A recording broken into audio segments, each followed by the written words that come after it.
Hey folks, welcome to the Hermit's Lamp podcast here.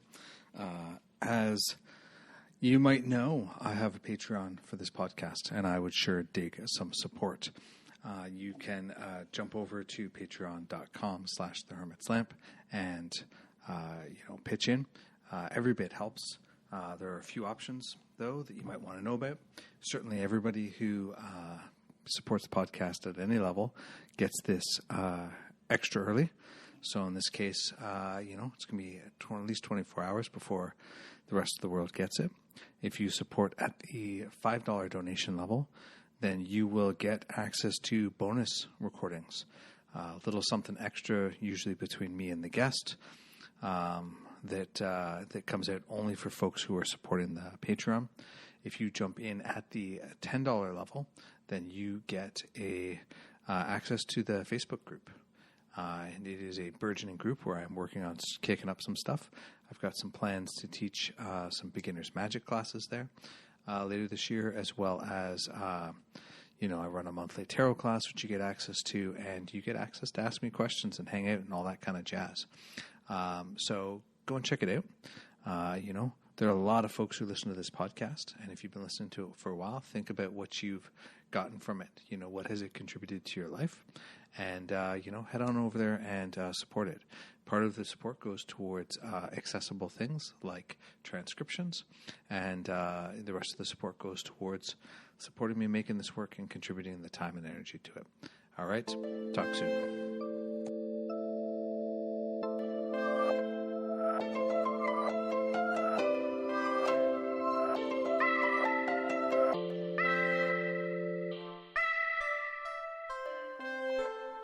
Welcome to another episode of the Hermit's Lamp podcast. I am here with Jenn Zahrt, and just before we started recording, I looked up the last time we had a conversation, just the two of us, in this format, and that was May 14th, 2017. So it's been a little while. Lots of things have changed since then. Amongst many other things, Jenn is a fantastic astrologer, is a amazing publisher of cool things, and the rest of it will just shake out as we have our conversation. But if people don't know you yet, Jenn, who are you? How do you think of yourself these days? When people talk about gender identity, I always identify as the thought form. Nice. Because sometimes it's hard to remember that I even have a body. I'm so into the world of ideas, the history of astrology, the history of alchemy, the history of occultism, the now of all of those things, right? Publishing them, teaching them, talking about them until I'm blue in the face. So just a lot of thinking. But since I saw you last on the show, I had a baby, so now I'm very much sutured into reality in a physical way. I was going to ask, how does being a thought form and being a parent coincide? Totally antithetical, but then you always have Walt Whitman in the back of your pocket. Am I contradicting myself? Very well, then I'm contradicting myself. I'm large, I contain multitudes. For sure. So, yeah, good old Walt. Yeah, I know, but we're still in this very strong duad. She's eating my body parts every day. I started making soap when the crisis hit, because I had all this excess milk, and you can make soap with milk. But then I found out I can't sell it because it's basically selling my body parts. Right. So this magical breast milk soap that I can't sell, but it's fantastic. It takes out everything. Like, I was painting my house. So I have a house now too. The flood landed into a house. Yeah. And I got, like you're painting and you get paint on your clothes. And I got paint on my favorite pair of pants, which I shouldn't have been wearing when I was painting. And the soap took it out. That's amazing. It's like, what the fuck? Sorry. There's nothing. That's fine. You can swear. Is there nothing that breast milk can't accomplish? I mean, they say it's liquid gold. I have yet to be proven otherwise, honestly. For sure. So. Except you can't sell it. So. You can't sell your own body parts. Turn into gold. So. You're not allowed to sell your body parts. So. Yeah. And so I'm sitting on a hoard of amazing soap. I've thought about maybe offering, donate to Dagny's college fund and receive some soap as a thank you. Yeah. My daughter could be good. Dagny. So. Yeah. How are you? You and I both. You had a fire. I had a flood. You're all right? Yeah, I'm all right.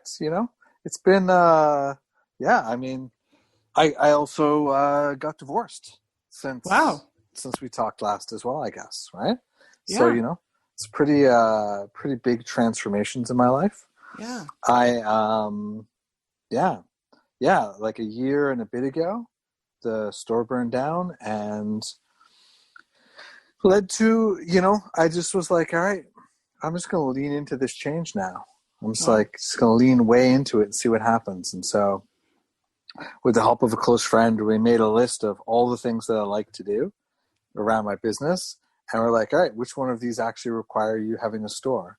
And the only one that did was selling stuff to people in person, but everything else did not. It's like, teaching, no problem. Selling stuff, mail order's fine. Like whatever, lots of things. Yeah. And so I took over an art studio and started seeing clients there and making art and doing more stuff like that.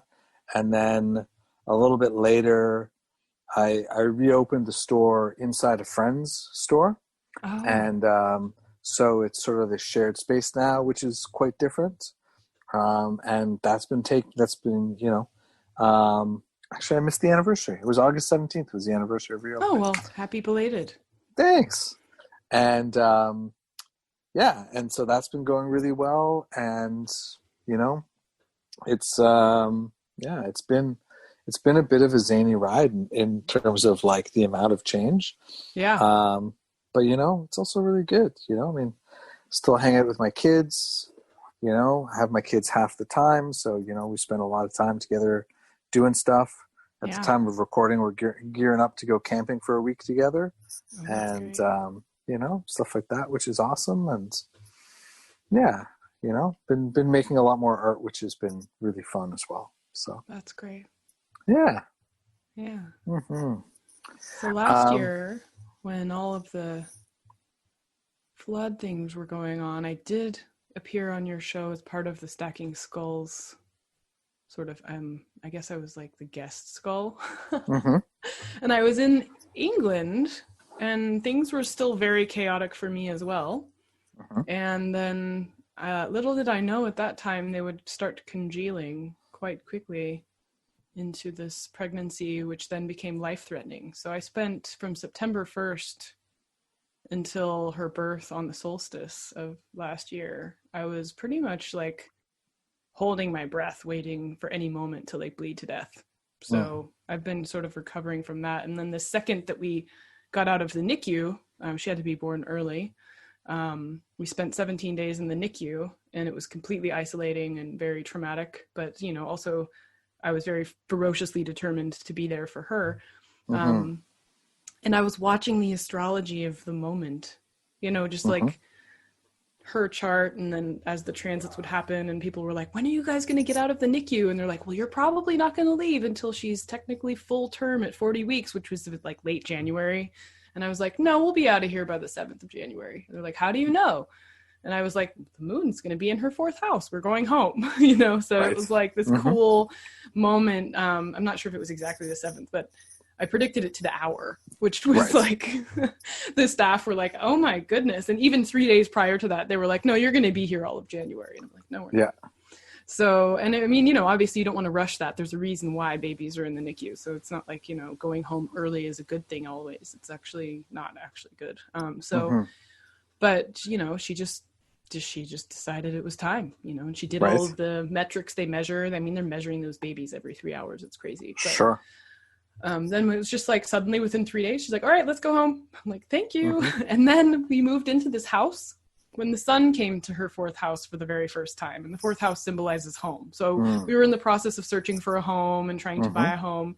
And, we were in contract with a different place and everything was like so slow and like nothing was coming together. And we were doing all the magic, right? We were pulling out all the stops to like make it finally speed up and go and say expedite and you name it. And lots of things we'll never talk about on air.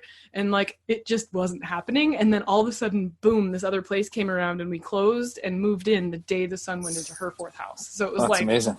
Oh, okay. Well, clearly I'm like living in her world now, you know? Like... That's what I was going to say. How is it to live according to somebody else's astrology, you know?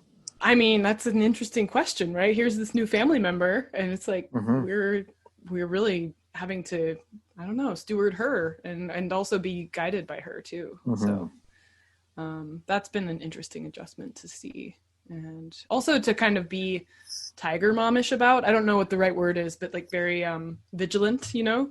The one time in the NICU that she lost weight, there was a significant moment in the chart, and that was a few days after her birth. So I'm like looking ahead using another astrological technique called secondary progressions, going like, all right, when she's X years old, I need to be really closely paying attention to, you know, what's going on with this configuration, because I watched it happen in the NICU, you know, like on this microcosmic level.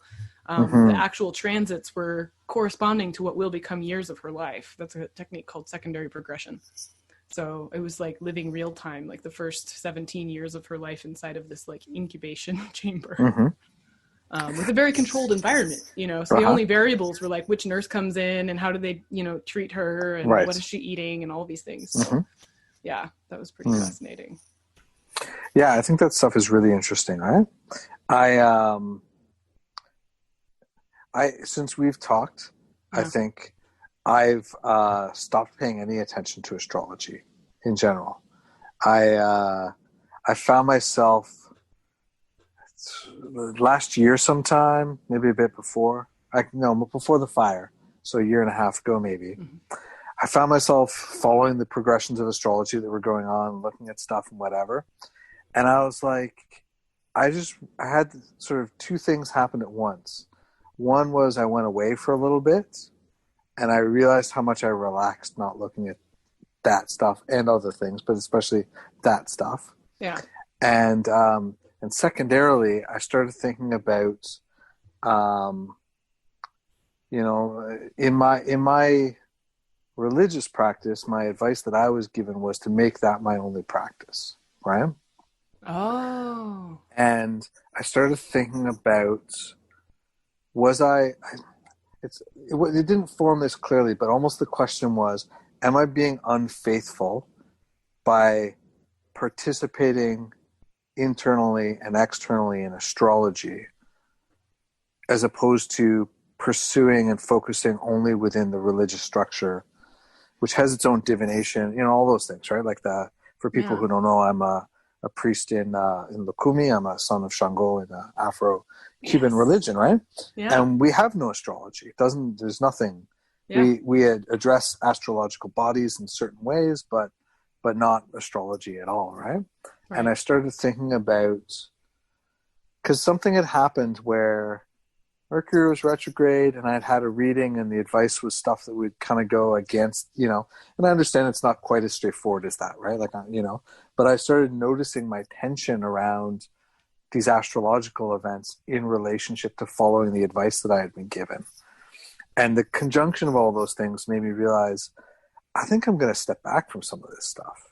And I stopped following all the people's, you know, daily things and weekly things and listening to, you know, this podcast and that podcast and stuff like that. And, you know, and so it's been interesting in that regard, you know, because it's like, there's still tons of stuff that I see in my social media, right? Because I follow lots of people and everybody's talking about it all the time these days.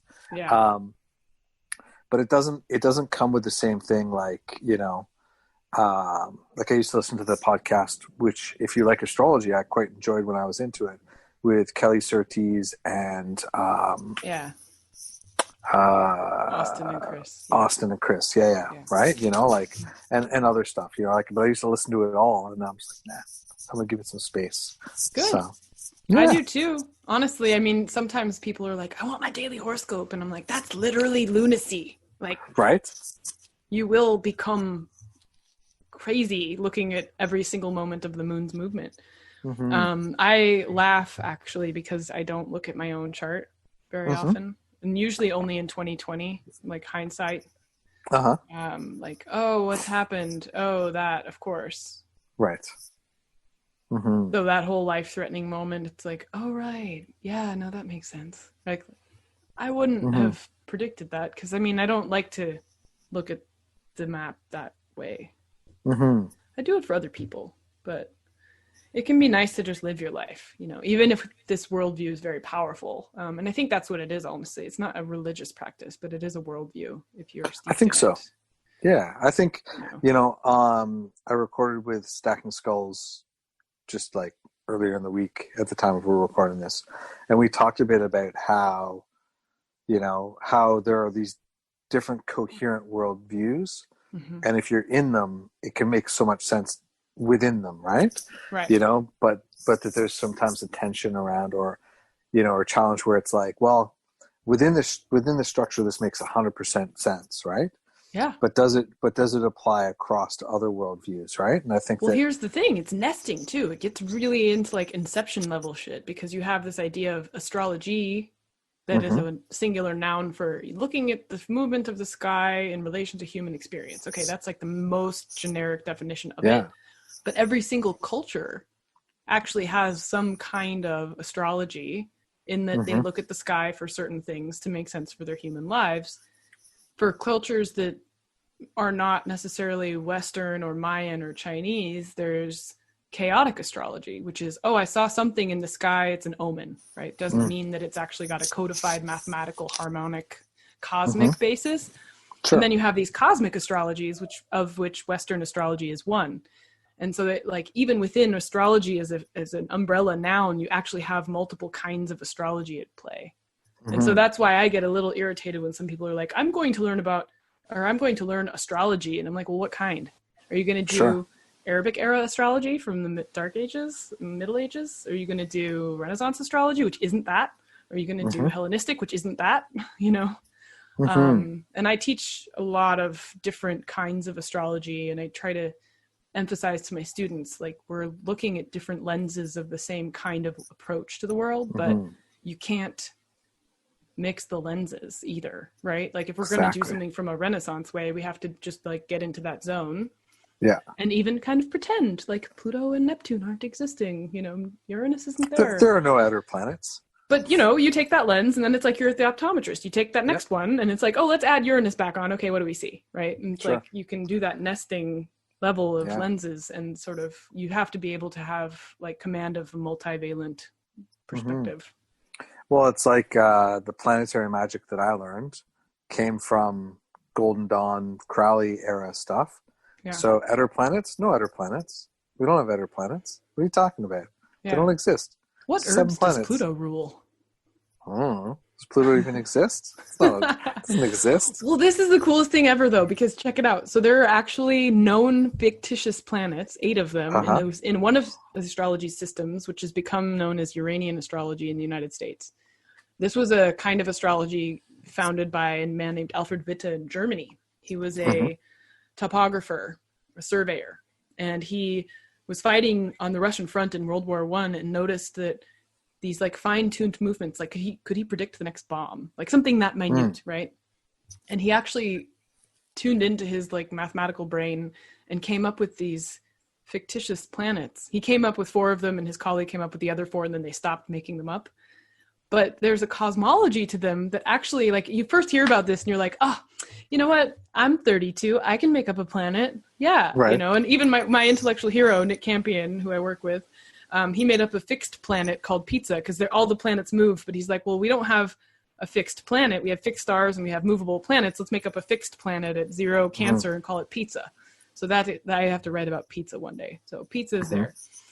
And I was like, all right, well, I'm going to make up fictitious asteroids. So I started just making up these asteroids that actually work. And that's a whole different thing. It's called Fantastroids, fantastroids.com. You can go to it. And then I was reading further into like the first article this guy published in 1913 in German. And he's like talking about, this is the thing, this is the crux of it. It's totally mind blowing. And I love twisting your brain. So just make sure you're sitting down. I'm ready. I'm sitting down. If you take the substance of the planet Mercury and you remove it from its planetary self, right? Like you just take a chunk of Mercury out and you put it into the orbit of Mars, it will no longer be Mercury. It will be Mars. Mm-hmm. It will become Martian.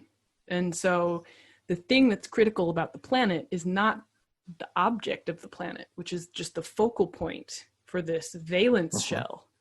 It's the lens. It's a different lens. It's a different measuring point on that valence shell that describes the mercuryness of that valence. In the same way that when the solar system was coalescing, all the material that was around that valence eventually became Mercury. All the material that was around Mars eventually became a sphere that we call Mars. But it's the valence of the orbit that makes the thing potent in a Martian way. It's point in the system that moves as the whole system moves in its orderly fashion. That's what you mean, right? Right. So it's like we've reified the planets to being this thing, something you can touch, a tangible thing. But actually, if you take any material and you stick it in the orbit of Mars, it will become Mars. And that Mars itself is not defined by the planet Mars, but by the orbital shell of Mars. So that now when you make up fake planets that have orbital shells at a certain distance beyond Pluto, then all of a sudden you're like, well, there actually can be 8 valence shells beyond Pluto, and there might be one speck of material that we can't measure with any telescope that represents where that material is actually functioning. So now all of a sudden these 8 fake planets are not necessarily fake. They're just a different measurement. How do you ascribe meaning to those points then? Observation. Induction. Okay. Inductive observation. So that's exactly what they did, is that he sat there, he had a lot of time on his hands, pre-internet, World War I, bombs going off. So he basically just induced from those orbital movements this, and he was using midpoints, which is also a fine-tuned way of bending the math of the chart to create micro measurements, right? And so he was, had a lot of time on his hands, and back in the early 20th century, a lot of other people did too, and they helped out. And so inductively, they realized these things were in existence, so to speak, and they still work. And that's the thing, like you were saying, like inside of this coherent worldview that was built by these Germans and exported to other countries, if you learn the system, it actually works. So my question is this about that. How does one differentiate between these created points as being determinative of events and the fact that the rest of the system is already in a fixed point at that moment, and that we could use other things to determine it that are pre-existing parts of astrology? I would say this: you can speak Portuguese about a situation, and you can speak Chinese about a situation, and you can be talking about the same situation, but your adjectives and the nouns you use will allow certain finer points of the experience to be articulated. For example, like the untranslatable Portuguese word saudade doesn't exist in, the American context. And so when you learn it, you learn a certain kind of longing that isn't present when we talk about longing, right? And then that's a very different thing than the German Weltschmerz, So it's like, if you're talking in that level, it's like these are different languages that we're using based off of a different mathematics, as opposed to languages that are based off of a collective cultural experience that have crystallized into semantic forms. So can you understand it if you can't do the math? I think so. Because we have like if somebody now. Articulates, right?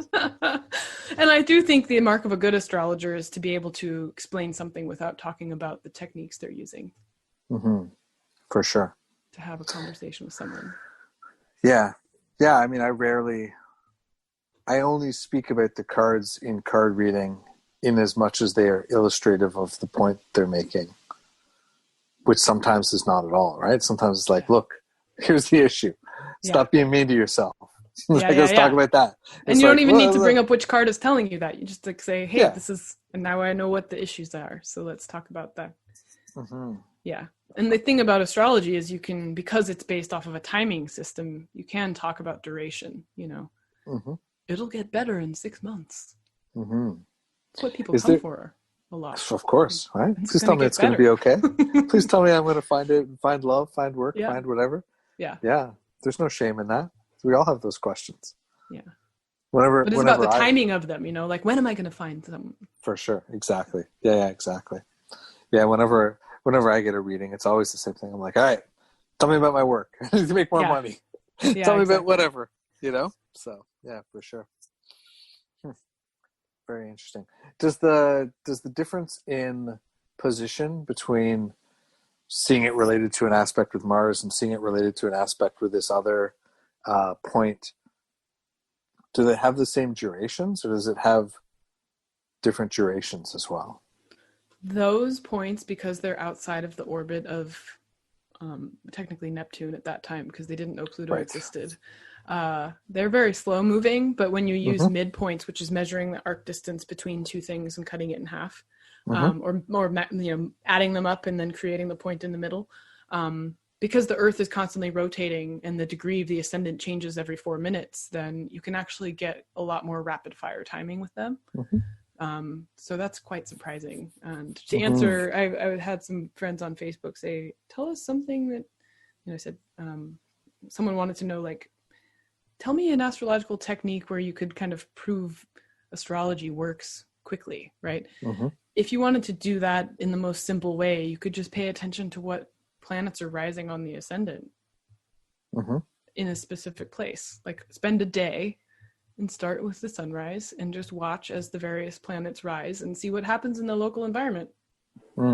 What happens when Mars rises on the ascendant? Is there a car crash next to you, or did someone trip? Did something fall? Do you suddenly feel surly for no reason? You want to, like, rough something up, like, whatever. And Venus is rising and someone hands you a cocktail, great. Exactly. It's kind of like that. That's how Fantastoids work. There were like inside jokes happening with different friends, and so they would crystallize into these moments of, for example, I was driving back from a conference with my best friend Wonder, and we were behind this red truck. He was in the left-hand lane going slow, and we're just like, oh my gosh, like, she just has a lead foot, and we couldn't get around the guy. And I was like, oh my, when are we going to finally get around this guy? And the one car on the right finally made it so that we could pass on the right, and which is illegal in this country. But we did it anyway because we had to get beyond this red truck. Sometimes you got it, right? Sometimes I looked at him and I'm like, force you into that position. Yeah, and I looked at the guy and I was like, oh, it's an ancient man with no plan. And she's like, that's a Fantastoid. What's rising? And I looked at the degree rising on the ascendant, which is how you find where they live. Yeah. And it was the galactic center. And I'm like, wait a minute. So you're saying an ancient man with no plan lives at the galactic center? Like, this is hilarious. Yeah. And it works. That's awesome. There was one on our way out to the conference where I saw a field of beheaded palm trees. It was very strange. Like Palm Springs, there's this like field of palm trees with no tops. I'm like, what's that about?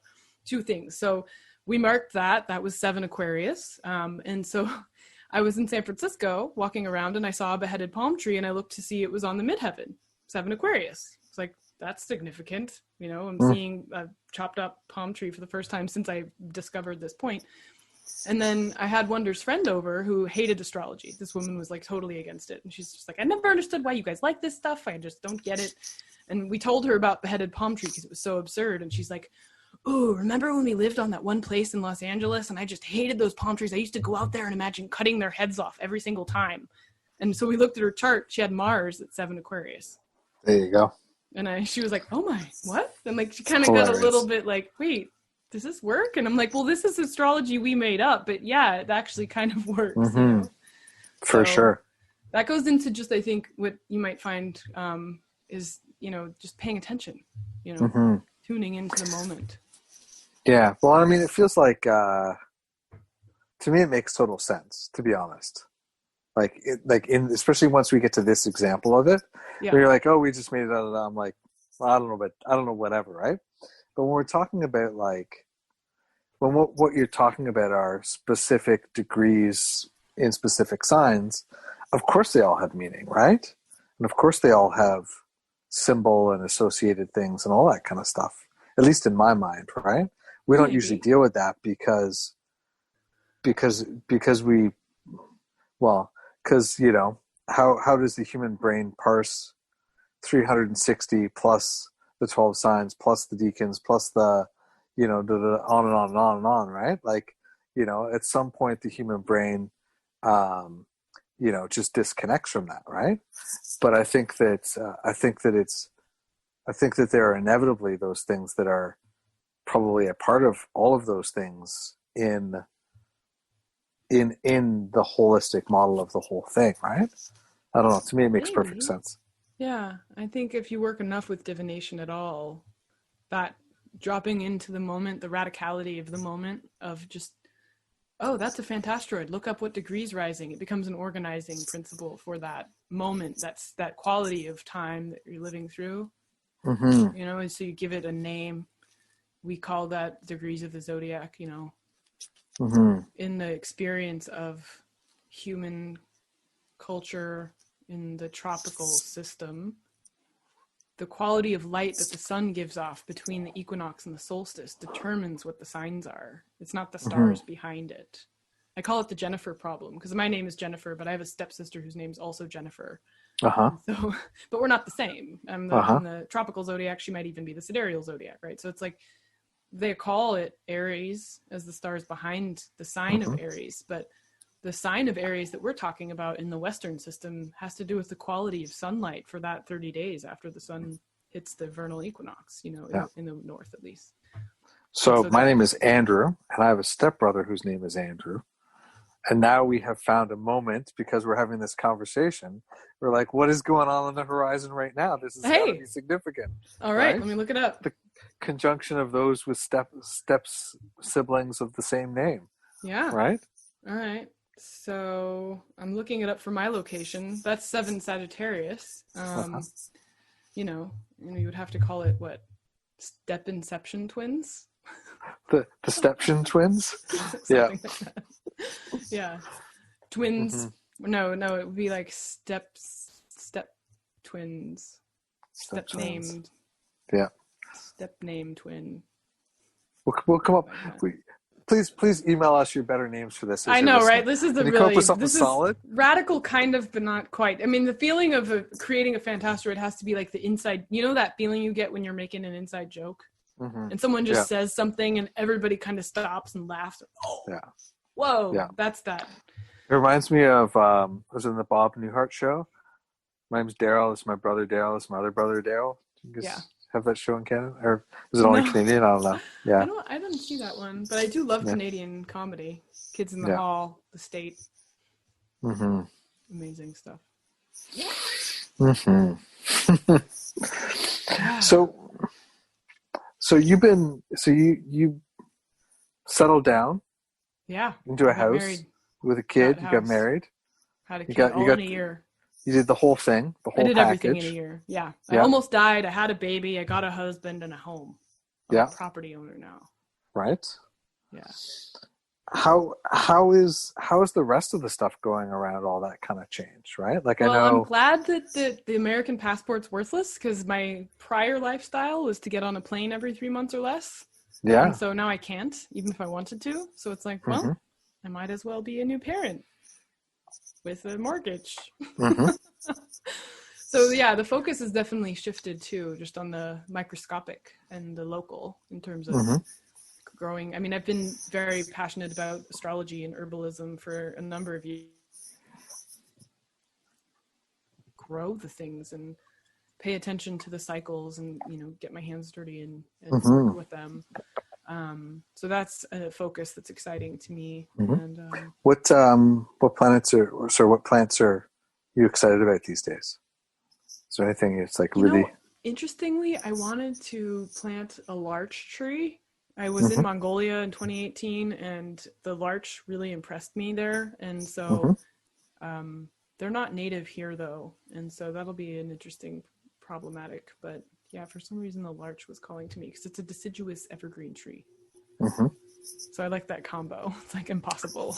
Yeah. Nice. But yeah, no, and then, more like I want to grow hops just to see if I can. And, garlic. My neighbor grows hops. Herbs and, lavender and rosemary and all that good, normal stuff. Nice. So I've been spending a lot of time in my garden this year. It's me and my youngest have been really invested, and my neighbors have been really invested in their gardeners, where because because of everything shut down, everybody's been hanging out on their front area in the building where I live, because like I live in like a row townhouse kind of, and because they were doing construction in the back on the concrete, it meant that all of our backyards were locked out for a good stretch of time. So we were kind of forced to be on the front. So we all started gardening. We all started hanging out more. And then when the construction finished, we just continued, you know? And so, so we've been putting in a lot of stuff and doing a lot of different things and sort of plotting, you know, our next 2 years worth of gardening projects. So it takes that, really, doesn't it? Yeah. You know, you can't just from Jump Street have a massive garden. I'm working with Morgan Singer is my neighbor. She's awesome, and she's illustrated a lot of artwork for some occult books and things. And she does gardening as well. And she was like, it takes 3 years really before you can have like a functional round the clock, you know, round the year garden in its fullness. Yeah. So. Well, and we decided that we're going to pave our walkways and mark our like edges of our gardens and stuff with rocks that we acquire from our adventures. Ooh. And so when we go places, you know, like we go to the beach a fair bit and we'll bring back like a bucket full of rocks, you know? Yeah. Sometimes we'll just bring back one if we're, you know, for like, you know, walking or whatever. And so it's like there's a slow accumulation of stuff that I think is going to take, you know, sort of, you know, probably I think it's going to take all of next year to get, because we didn't really make this decision, but this is sort of what we've settled into. There's a lot of sort of flat, long pieces of like flint or other sedimentary stuff that have fossils in them in the lakes here, right? Wow. And so because of their size and shape, they're ideal for making a pathway with, and they're all a similar kind of gray color. And so the whole walkway, which is probably, you know, 2 feet wide by 20 feet when it loops all the way around the garden, will be made with these stones, you know? Awesome. And sometimes you find some big ones, but mostly they're like not too much bigger than the size of your open hand, right? So yeah, it's very fun. So it's like marking time. Yeah. And, you know, and I think in time we'll forget what many of them were from and whatever, which doesn't really matter, right? But I think also there'll be ones like, hey, I remember this one. This was from wherever, right? You know? You'll feel it. You'll feel the time. Yeah, the experience. Yeah. So, yeah, it's nice though. It's nice to sort of be settling into that and stuff.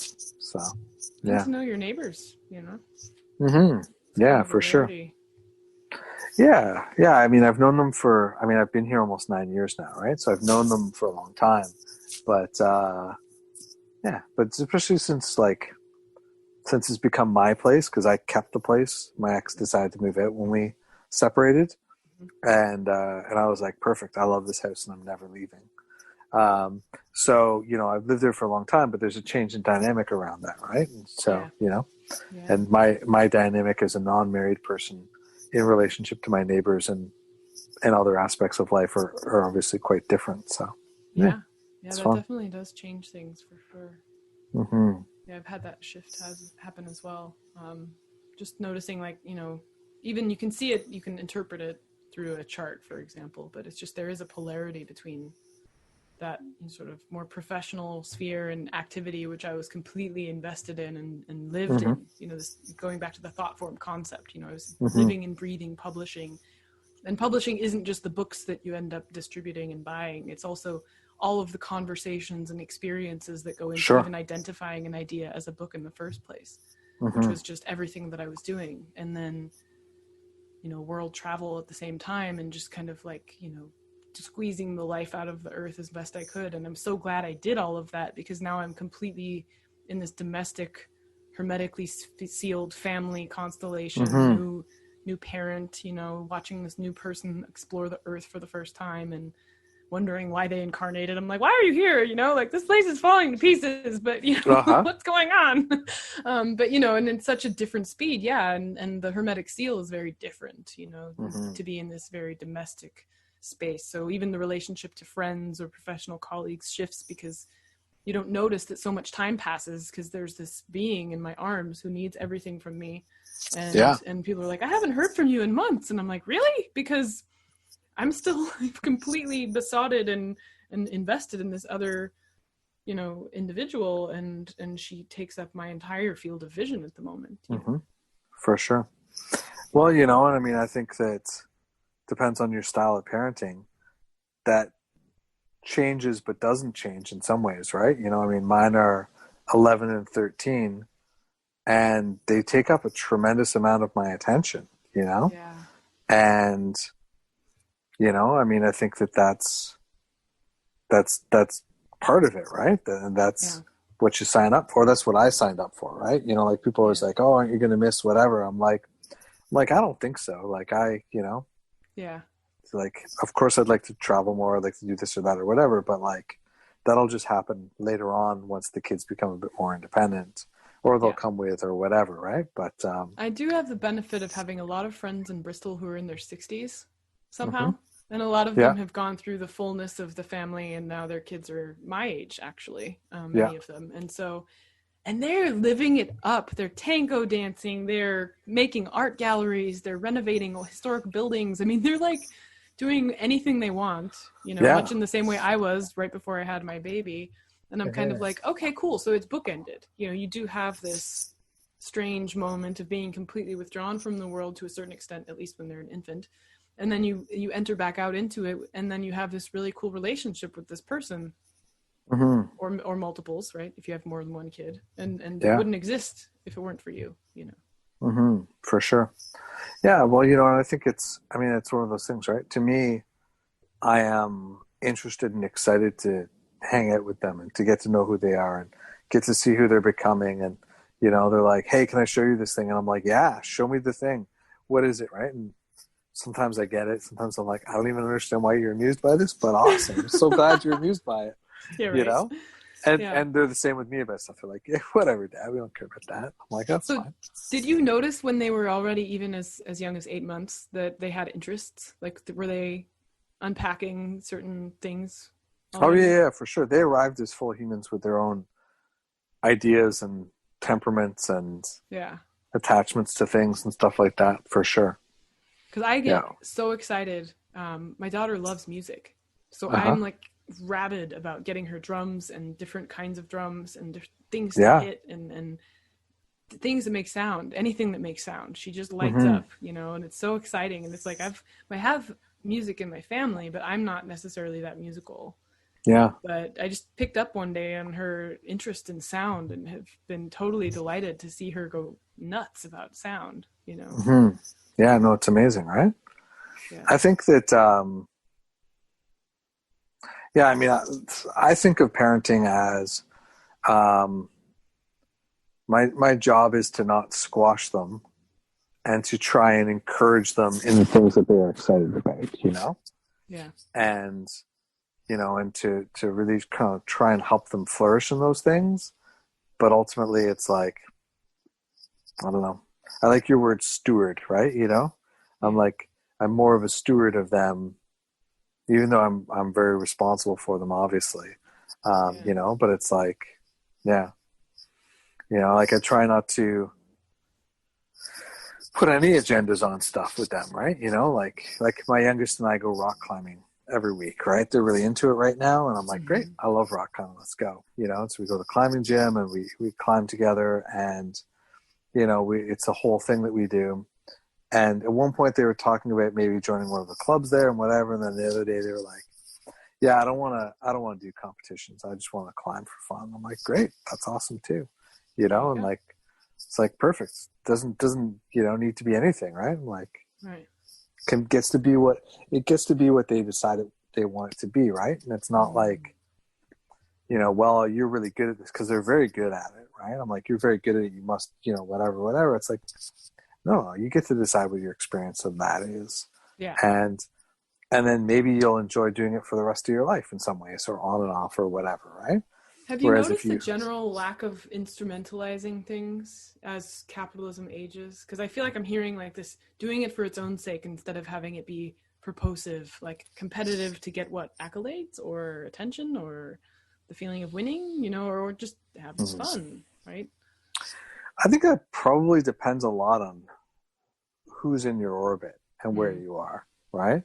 Yeah. Like, I know there are lots of people adjacent to my regular life whose kids are in competitive hockey and competitive this and that and other things, and you know, but I don't watch sports. I'm happy to play sports or do things, but I don't really care. Like, it just doesn't matter to me, you know?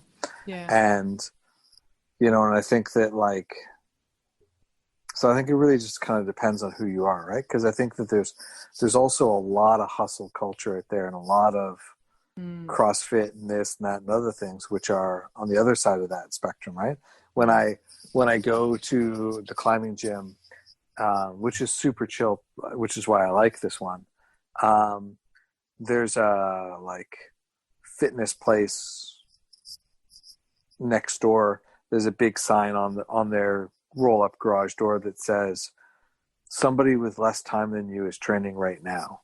And I'm like, that's cool. They can hustle all they want, but I don't care, you know, because I don't want to do that, you know? Right. Yeah. So I have been thinking a lot about that, especially since everything shut down in the whole world, you know. You know, what are we doing for fun, and what are we doing because that's the way things have always been done, and what are we really meant to do with ourselves because it seems like for a moment capitalism was suspended. We couldn't do what the behaviors were. And so what happened in that moment then? Yeah. You know, and it's hard to say, obviously generalizing for everybody, but it just cascaded into like questioning around like, what does it mean to have a full life outside of a capitalist, striving, competitive, utility-based action culture? Yeah, I think it's interesting, right? I mean, you know, so in Toronto right now, we're hovering at like 25 new cases a day. Almost everything is open in some way or another, but with like distancing and masks and other stuff, right? And you know, so there's like a lot of you know, the question is what as this assuming this direction continues, knock on wood, in a good way for us, like, and stuff opens further even, at what point does that, what stays from what changed, you know? Like, we saw an eruption of park culture in Toronto, right? Everybody's got a blanket, everyone's having dinner in the park, right? Because it's the thing you could do, right? Yeah. You know, and we saw like the institution of when they started, before they opened restaurants, they opened new patios, and many restaurants in Toronto basically just got a patio that used to be a lane of cars, right? And so there's all this sort of outdoor patio stuff that's emerged, and like outdoor patio that's not behind the restaurant, but it's out on the street, right? Right, yeah. And they didn't change the public drinking laws, but they stopped enforcing them, so people can sit in the park and drink beer and nobody harasses them with their friends and stuff like that. And like, there's a lot of things that have shifted. And they put in, and one of the other things, which is a personal favorite of mine, is they put in bike lanes everywhere. Like, all of a sudden, this mad debate about whether we could extend the bike lane like one block in this direction was gone. And they put in kilometers and kilometers and kilometers of bike lanes everywhere. That's phenomenal. Yeah, and so some of them are temporary. I think some of them, I'm hoping some of them will be permanent, you know, but it's like they just have these divided lanes now with like posts and little concrete parking lot style dividers, you know, and it's like, it's so great, right? But we'll see what happens, you know? Yeah. Yeah, it's interesting. In South Africa, for the first time ever, smoking was banned, alcohol was banned, but marijuana was legal. And it was like the world was flipped upside down. Like, right? Wait a minute. Yeah. You were arresting people nonstop for marijuana possession and all kinds of things, and now I can't buy cigarettes or alcohol, but I can smoke a J in public. What? So. For sure, right? Yeah, it's interesting how that stuff shifts, right? I'm very curious where it ends, and you know, and what role we each have in sort of shaping collectively shaping what that looks like as a city and as countries and whatever, right. but also like personally, what does that look like, right? I mean, I had a very opposite experience of people, which is after sort of an initial dip for the first few weeks, my business just took off and I was just super busy, right? And because all my staff was off, I was just working like time and a half to double time through much of this thing, right? And I was like so grateful, but also like, oh my God, like I cannot live like this. Like this cannot be, like I need off the wheel, Yeah. And so, as stuff sort of moved off the wheel, as stuff shifted and staff came back and I brought in somebody new and I started getting my life back, I was like, all right, now I need to go to the level that I wanted, which is I'm not working these days, taking time off every this often. I'm, stepping away from stuff in a way that's like creating space to have that leisure that I want, because I think it's so important, So Yeah. Or people making things like soap, or Mountain Rose Herbs is a company out here that was slammed with orders to the point of being 3 weeks behind because everybody wanted to make their own tinctures of this and that. And they're a great company. They ship everywhere. And so it's like, I think there's the fundamental impulse to enterprise in the human that isn't necessarily related to the capitalist way of doing enterprise. Sure. And so, well, it's all those people out there making bread, right? Yeah, make so much bread. Bread is great. We want to make what we want to make. We want to have our garden. We make our things like we like them, and if there's excess, then there we go. But yeah, it's been fun in that way. I mean, obviously, globally, it's not fun, but yeah, there's a lot of real total shit about it. Yeah, I'm just trying to see the silver. I'm a fundamental optimist, so right? I have been trying to see the silver lining, and like I said before, going into all of it, I was already on house arrest from September on because I could have bled to death at any moment, and so it was like, oh, the whole world gets to feel what I was feeling for 4 months already. Welcome to my party, people. Like, welcome to my party. Like, what happens here? Nothing. Won't be too behind because everybody has to stop with me. But yeah, so Revelore is still going, but that's my publishing company. But we haven't published a book since I got sick last September. Yeah. So well, I hear you and our buddy Fabeku are doing a thing. Yeah. Later this year, which is He's pretty got exciting. A book of poetry coming out. Yeah. It's going to have a lot of complex details around the deluxe version and some original artwork being made in tandem with that. And then Robert Allen Bartlett has 2 books. He's an alchemist. And there's a sequel to The Way of the Living Ghost with John Anderson. And this one features a dialogue, and it's less bleak, talking less about hungry ghosts and more about the animated qualities of his work. And my translation of Royal Nativities is coming out, written by Elizabeth Ebertine, the astrologer born on May 14th, which was the date we last spoke in 2017. Right. Yes. The one who you were resurrecting. Yeah. I'm taking her body of work into English because I think it's important for us to know where we come from as a sort of our ancestors in astrology. And there's a lot of conversations happening in Germany that seem to not go away in the English-speaking world, I think, because we don't know that they happened already 100 years ago. So that's one of my reasons for being on this earth, is to be a translator, a bridge to that time period, and publish what they were speaking about there. That's great.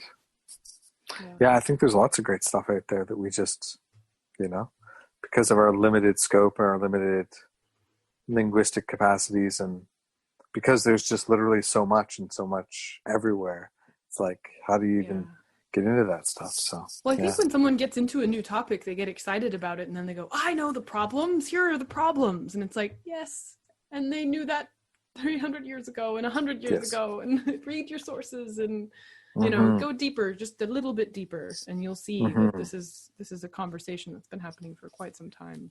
Yeah, for sure. I mean, it happens with everything, right? I think so. Yeah, for sure. I'm working on my next deck. Yes. Yes. Are you allowed to talk about nuances of it? I will tell you about it.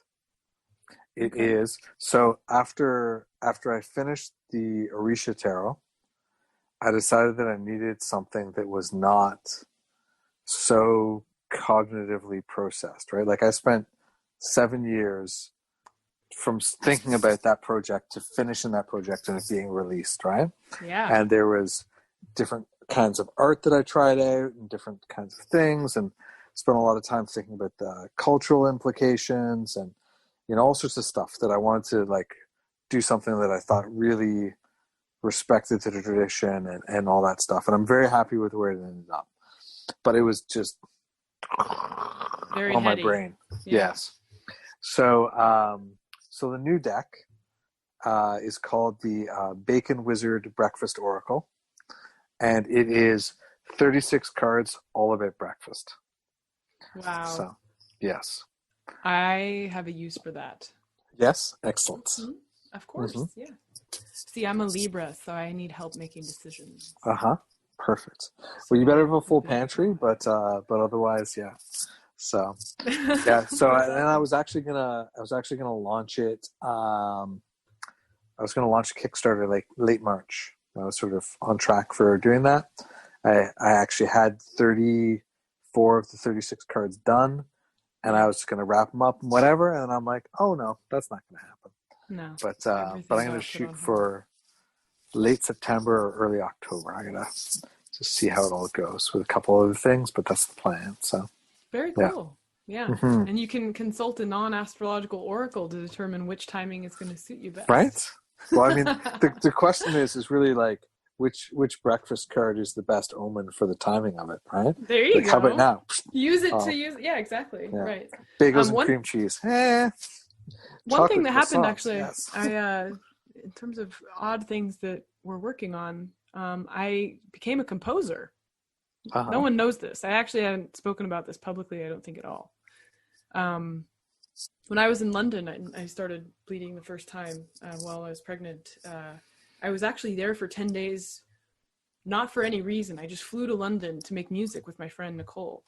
And she's a musician, and I had this measurement of when stars would rise according to different cities. And over the course of a year, this was a project that got hatched out of an artist residency at Star and Snake in New Hampshire. And so by sheer accident, I created a music box that you could hear this tune.